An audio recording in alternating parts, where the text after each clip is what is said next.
Guys, dito po ako sa Marikina Public Market. Hello po, ma'am. Ito po yung nagtitinda ng mga sugpo.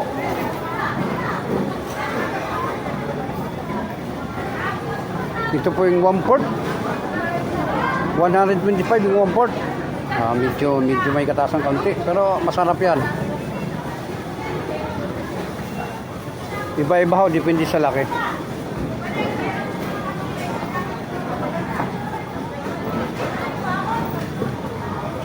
Ang sinong gustong bumili, pumunta lang po kayo dito sa Marikina Public Market, matatagpan to. Ito po ate. Ayan po.